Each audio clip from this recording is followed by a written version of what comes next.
balik trabaho na matapos ang mahabang holiday. Kaya naman karamihan ay bumili na ng tiket sa takot na hindi agad makabiyahe pa uwi. Live mula sa PTEX, nasa frontline balitang yan, si Gerard de la Peña.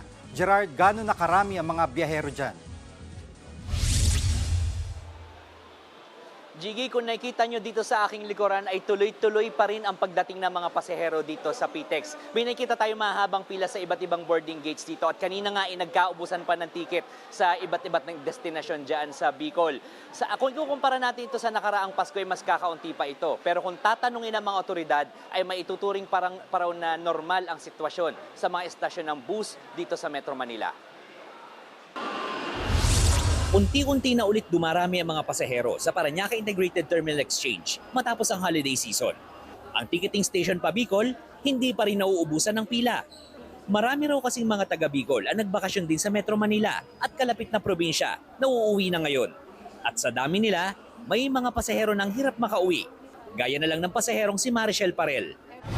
Napakahirap po kasi nagkakaubusan tapos yung mga next pa po is sa January 6, Opo, and 7. May pasok po bukas. Opo, kailangan makapasok talaga, kailangan makaalis. Ang chance passenger na si Nestor Panagan, swerteng makakabiyahe pauwi ng Naga. Hindi ako maasa na makakasakay. Dahil baka ako marami pang pasahero, walang mga reservation. Mabuti nakakuha ako dito sa Piltran ko.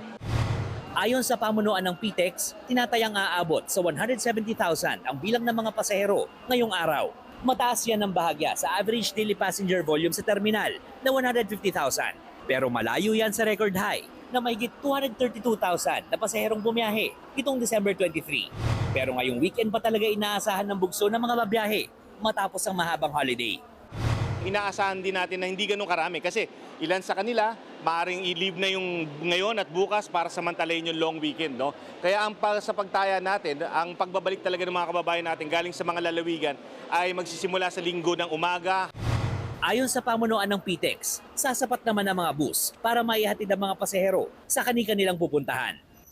Samantala, mayat-maya naman ang pag-alis at pagdating ng mga bus sa mga terminal sa Cubao sa Quezon City. Karamihan sa kanila, lumuluwas mula sa probinsya, gaya sa Benguet at Nueva Ecija. Katulad na lang ni Aling Ana na lumuwas galing Baguio. Maaga kaming umalis para maaga sumakay dahil punong-puno sa terminal. Ang pamilya ni Roque, biyaheng Bulacan na mula sa Laguna, kasama ang manok na kanyang binili. Mas okay daw bumiyahe ngayong araw para wala masyadong pasahero. Jiggy, sa ngayon ay wala nang fully book na mga biyahe dito sa PTEX dahil nakapagdagdag na rin ng mga biyahe ang mga bus companies dito. At mabilis na rin nakakabalik ang mga bus galing dyan sa Bicol dahil maayos na yung kalsada dyan sa bandang Lupi sa Camarines Sur. Bukod naman sa Bicol ay mahaba rin ang pila o marami ring bumabiyahe sa ngayon papunta sa Cavite at sa Batangas. Jiggy. Maraming salamat, Gerard de la Peña. Mga kapatid, Jiggy Manikad po, iba na ang may alam at may pakialam sa panahon ngayon. Para sa konkreto, kumpleto at komprehensibong balitaan sa Frontline, mag-follow at mag-subscribe sa social media pages ng News 5.